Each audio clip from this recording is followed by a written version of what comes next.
My name is Yvonne Laurent. I'm 87 years old. I suffer from macular degeneration and for which I need treatment from the NHS. I suddenly lost my vision, or my central vision, about 5 years ago. And my hearing also is impaired. My name is Gwneud. I'm dual sensory. When I lost my sight over 21 years ago, when it was really, really bad, I had very little information and not much help for a very long time. Dual sensory loss is the area which we support as Deafblind Cymraeg. People with dual sensory loss have a range of communication needs depending on the specific combination of sight loss and hearing loss. With regards to deaf blindness, there are probably about 20-some thousand deafblind people in Wales at the moment, and it's projected that there will be 30,000 by the year 2030. When my sight was really bad, it was extremely difficult. And because I didn't have a telephone or at all, trying to get to the surgery and trying to use a payphone and trying to get change from the post office for the payphone. Because of my visual problems, I have to have somebody with me. And so she said, well, sorry, you can't have anyone with you. And I said, well, before I had a chance to say anything, they simply cancelled the appointment. That was one appointment, and there were 4 others like that. If we look at the point of view of staff and their awareness of dual sensory loss, it's probably quite limited at the moment in most places. Sometimes when I make an appointment, I got to go myself by taxi.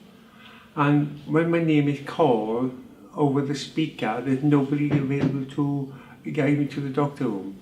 I can hear my name and the doctor room number, but there's nobody available to guide me to the room. I am aware of different ways of contacting surgery, but I can only contact by landline phone.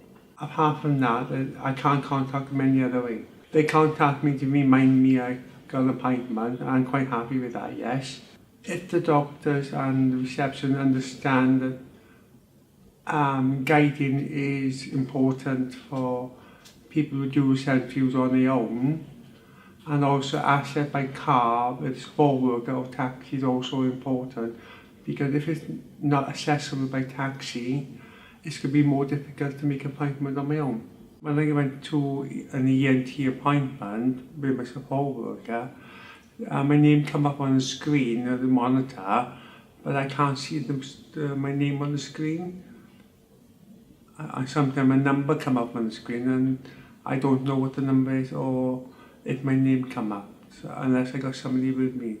So that's more important, because they need to be more prepared for ENT appointment patient with sight loss or visual impairment. They are not equipped to help the patients that go in there who have got sensory loss. I mean, they are behind the counter, you go up to them and you say, when is my appointment? At such and such time, okay, but I can't see that, I can't see the time. So you wait for your name to be called. Which room have you got to go to? The letters are that big. It takes you half an hour to find the door. So I don't think that they're equipped to help people with sensory loss, because all of this lack of communicating with people and getting to and from appointments and being thrown about, and you don't really know where you are, is delaying your treatment, and you're not having the treatment that you should have at the time that you should have it. I think it's absolutely essential that people do communicate their needs. Unless we tell people what our communication needs are, then they're not going to know, and the service will remain inaccessible. With the new surgery, the receptionist across the road to get my medication from the chemist across the road. So I didn't have to cross the road myself, and they phoned a taxi for me to go home. It made me feel better and appreciated as a patient, and to know they care. I would say to somebody with sensory loss to explain to the NHS staff that they can't see and they can't hear clearly, and if the staff can speak clearly and slowly so they can understand what's been said and what's going to be done.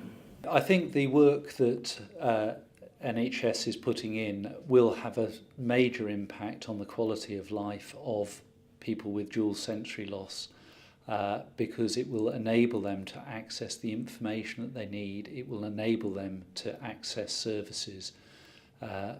It's more than just how we communicate, it's how we respond to the people that we are working with.